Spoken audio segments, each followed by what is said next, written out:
کبھی ایسا ہوا ہے کہ کسی سفر سے واپسی پر لگے کہ بھئی جو انسان گیا تھا نا وہ کوئی اور تھا اور جو لوٹ کر آیا وہ بالکل ہی کوئی اور ہے۔ آج ہم ڈاکٹر مقصود اعظمی صاحب کی کہانی اندر کی رت بدل گئی میں ایک ایسے ہی شخص کے گہرے روحانی سفر کو سمجھنے کی کوشش کریں گے، ایک ایسی تبدیلی جس نے اس کی دنیا کو ہمیشہ کے لیے بدل کر رکھ دیا۔ تو کہانی کا مرکزی کردار 10 دن کراچی میں گزارنے کے بعد واپس لوٹتا ہے، لیکن کچھ بھی پہلے جیسا نہیں تھا۔ اسے ایسا لگ رہا تھا جیسے وہ گیا ہی نہیں تھا، بس ایک لمحے میں ہو کر آ گیا ہے۔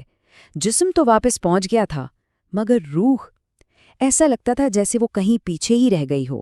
اسے محسوس ہو رہا تھا جیسے اس کا وجود نہ 2 ٹکڑوں میں بٹ گیا ہو، ایک حصہ تو جیسے کراچی میں ہی اٹکا ہوا ہے اور یہاں وہ بس ادھورا سا ہے۔ یہاں تک کہ اس کے آس پاس کی ہر چیز، اس کا اپنا ماحول، سب اجنبی لگ رہا تھا۔ وہ یہ تو جانتا تھا کہ ہاں کچھ تو بدلا ہے، لیکن یہ سمجھ نہیں آ رہا تھا کہ آخر ہو کیا رہا ہے اس کے ساتھ۔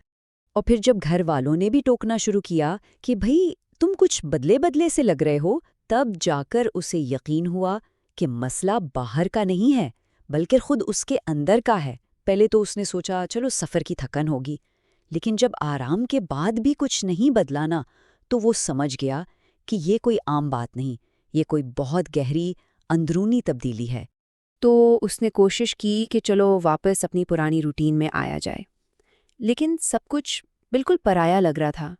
دوستوں کی وہی محفلیں، وہی پرانی باتیں جن میں وہ پہلے گھنٹوں گم ہو جاتا تھا، اب بالکل پھیکی بے رنگ لگ رہی تھیں۔ مطلب وہ کوشش بھی کرتا تھا کہ ان میں دلچسپی لے، لیکن لے ہی نہیں پاتا تھا اور آخر میں بیزار ہو کر اٹھ جاتا تھا۔ اسے یوں محسوس ہوا جیسے اس کا ذہن وہ پھیل گیا ہے، اس کا ہجوم بڑھ گیا ہے، اس کی سوچ کا دائرہ بہت بڑا ہو گیا ہے۔ جن لطیفوں پر وہ پہلے ہنس ہنس کر لوٹ پوٹ ہو جاتا تھا، اب وہی باتیں اسے بچوں والی لگ رہی تھیں۔ یہ جو اپنی سوچ میں گہرائی کا احساس تھا یہ اس کے لیے بالکل نیا تجربہ تھا۔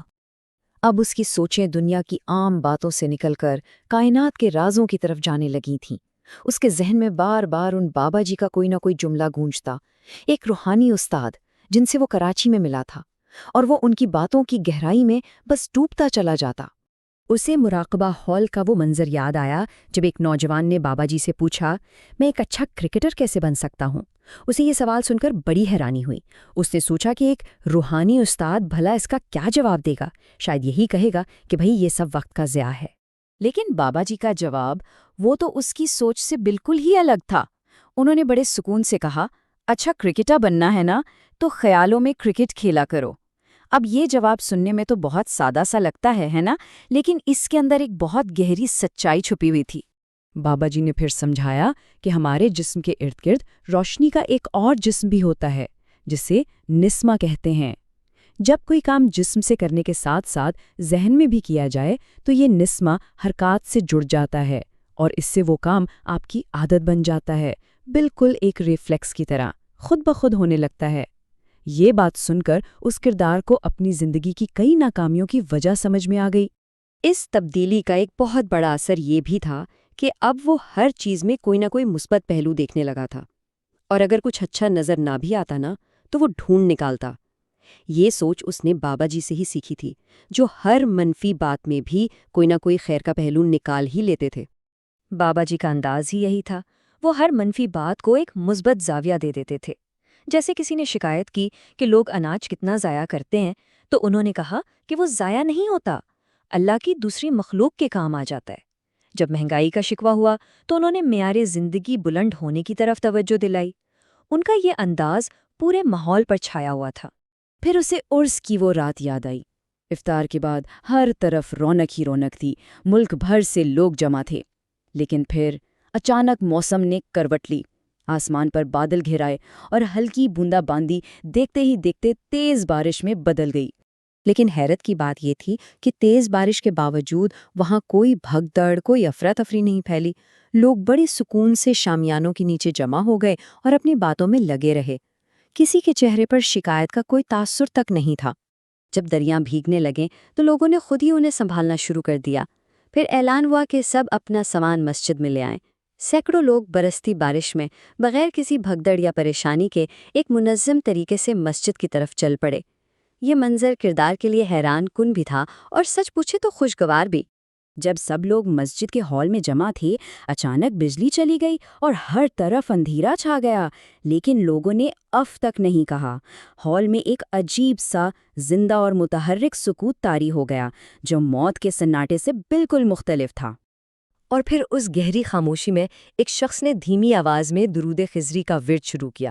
دیکھتے ہی دیکھتے سینکڑوں لوگ اس آواز کے ساتھ مل گئے اور پورا ہال درود شریف کے ورد سے گونج اٹھا۔ بارش کی رمجم کے ساتھ یہ آواز ایک ایسی کیفیت پیدا کر رہی تھی کہ کردار کو لگا کاش یہ لمحہ ہمیشہ کے لیے یہیں تھم جائے۔ بس یہی وہ لمحے تھے جنہوں نے اسے اندر سے بدل دیا تھا۔ اب اس کے دل میں اللہ کا خوف نہیں تھا، بلکہ محبت اور شفقت کا احساس تھا۔ اسے زندگی میں پہلی بار محسوس ہوا کہ خدا کی رحمت کتنی وسیع اور کتنی قریب ہے۔ اس کا تو دیکھنے کا انداز ہی بدل گیا تھا۔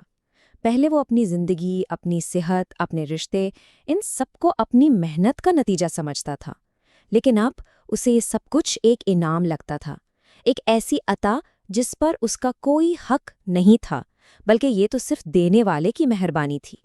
ایک دن قرآن پڑھتے ہوئے جب اس نے یہ آیت پڑھی تو اسے فوراً بابا جی کی بات یاد آ گئی۔ انہوں نے فرمایا تھا کہ اس آیت میں اللہ اپنی دوستی کی شرائط بتا رہا ہے۔ جو اللہ کا دوست بننا چاہتا ہے، اسے خوف اور غم دونوں سے نجات حاصل کرنا ہوگی۔ یہ بات سن کر اس کا ذہن الجھ گیا۔ بھلا کوئی انسان خوف اور غم سے آزاد کیسے ہو سکتا ہے؟ مستقبل کا ڈر، بیماری کا خوف، اپنوں کو کھونے کا غم، یہ تو زندگی کی حقیقتیں ہیں۔ ان سے بچنا یہ کیسے ممکن ہے؟ اس کا ذہن، اس کا دماغ اس بات کو ماننے سے انکار کر رہا تھا۔ جب اسے کوئی جواب نہیں ملا تو اس نے سیدھا بابا جی کو فون کر دیا۔ اس نے اپنی ساری الجھن، سارے سوال ان کے سامنے رکھ دیے، اور بابا جی نے خوف اور غم کی جڑ کو بہت ہی سادہ لفظوں میں سمجھا دیا۔ بابا جی نے سمجھایا، دیکھو، خوف کی جڑ صرف ایک سوال ہے، آگے کیا ہوگا؟ اور غم کی بنیاد بھی صرف ایک سوال ہے، ایسا کیوں ہوا؟ اگر اللہ کو دوست مانتے ہو تو یہ دونوں سوال چھوڑنے پڑیں گے۔ جب دوست اس کو مان لیا تو پھر اس کے فیصلوں پر سوال نہیں کرتے۔ اور دوسری بات، اس دنیا کو ایک مسافر خانہ سمجھو، یہاں کسی چیز سے دل مت لگاؤ۔ جب دل ہی نہیں لگے گا تو نہ کچھ کھونے کا خوف ہوگا اور نہ کچھ جانے کا غم۔ بابا جی کے یہ الفاظ سنتے ہی اس کی ساری الجھن دور ہو گئی۔ اسے ایک گہرا سکون محسوس ہوا اور خوشی کی ایک لہر نے اس کے پورے وجود کو اپنی لپیٹ میں لے لیا۔ اس دن اس کے اندر کا موسم ہمیشہ کے لیے بدل چکا تھا۔ یہ کہانی ہمیں سوچنے پر مجبور کرتی ہے کہ شاید ہماری زندگی کے سب سے بڑے خوف اور غم بھی صرف ایک سوچ بدلنے کی دوری پر